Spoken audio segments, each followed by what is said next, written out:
Hey everybody, happy Friday to you. Um, we're going to have a fairly quick lesson, I think, today, starting with just a quick review of yesterday's information, going back and forth from an equation to the properties of a circle and from the properties of a circle to the equation is an important skill for us to have. So just a quick review of that, and then I've got one more other type of problem to introduce to you today. Um, Let's see, let's take a look at the one that I've got on the screen right now. X minus 5 squared plus y plus 7 squared equals 144. This really just needs to be automatic, hopefully pretty soon for you to find the center. We just recognize the general form of a circle that says x minus the x value. I've got x minus 5, so the x value is 5. And then y minus the y value of the center. Well, this is y plus 7. That'd be the same as y minus negative 7. And so negative 7 is the y value. There's the center. The radius, well, this number here, this is the radius squared. So the radius is the square root of 144, which is 12. So that's the basics going from the equation to the properties. And then I'll also throw in the 4 points, the 4 significant points. If the center is at 5, negative 7, I'll put these in a way that hopefully makes sense. If I look up from the center, if I go up by a distance of 12 from the center, the x value stays the same, but the y value increases by 12. If I go down from the center, the x value stays the same, but the y value decreases by 12. If I go to the right, now the y value stays the same, but the x value increases by 12. And finally, if I go to the left, the y value stays the same, but the x value decreases, whoops, by 12. Shoot. Let's see, 5 minus 12 is negative 7. Okay, there we go.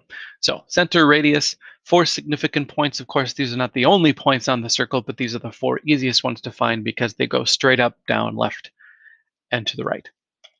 And then going in the other direction, if I have the properties, I want to be able to find the equation. Of course, we know that the equation is going to be x minus something squared plus y minus something squared equals the radius squared. And in order to figure these out, we got to figure out where the center and what the radius is. And I'll be clear about this. My scale, we're going from negative 10 to positive 10 here. So each little grid line is actually equal to a unit. And as I look at this circle, trying to figure out where the center is, I see it's got, I guess, a diameter of 8, just counting the squares. So 4 up from the bottom point, or 4 to the left of the most right point. And I find that the center has coordinates. I'm going over 2 and up by 5. So the center is 2, 5.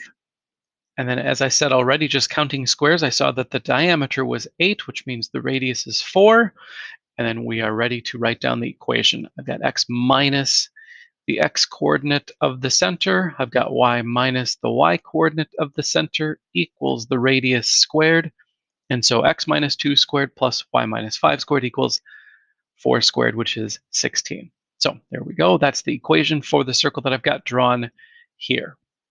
Now, in your homework assignment tonight, or tomorrow night, or Sunday night, or Monday, whenever you get around to the assignment that is due on Monday, you've got a couple questions that look like this. So this is actually the question that shows up in your homework.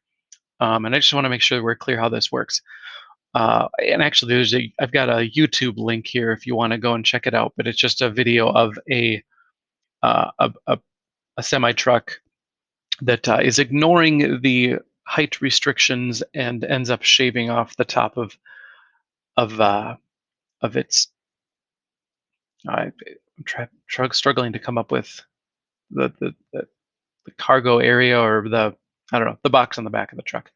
Anyway, and I put it up on this video, but frankly, it's a little tricky for me to go back and forth between different programs.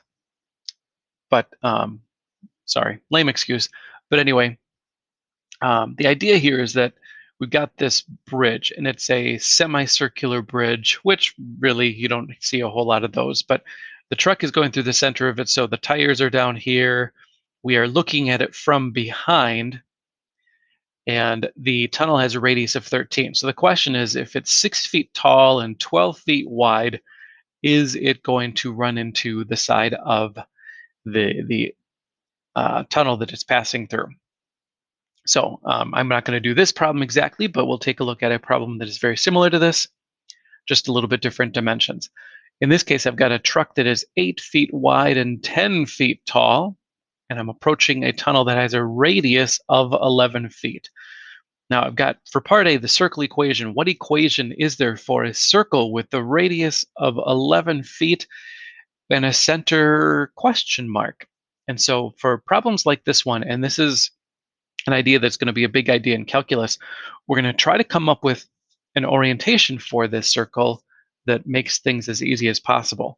And what turns out to be the easiest possible way to arrange this is to say that the X and Y axis are running right through the middle of this scenario. So the circle is centered at the origin, which gives me a nice simple equation.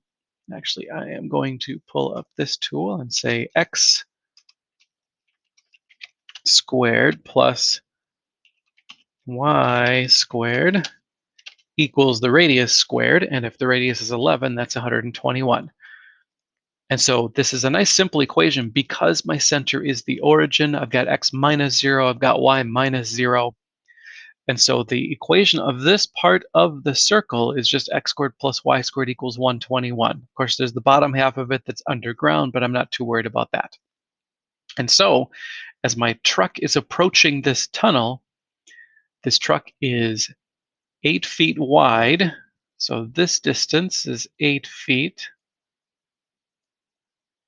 And by the way, the scenario that we're doing here is that the truck is staying in the right lane. So instead of going right through the center, which we'll get to in just a moment, we are staying to the right of the center because there's maybe traffic coming the other way also. 8 feet wide and 10 feet tall. And the question is, does it run into, is this corner going to be scraping on the side of that tunnel as it passes through?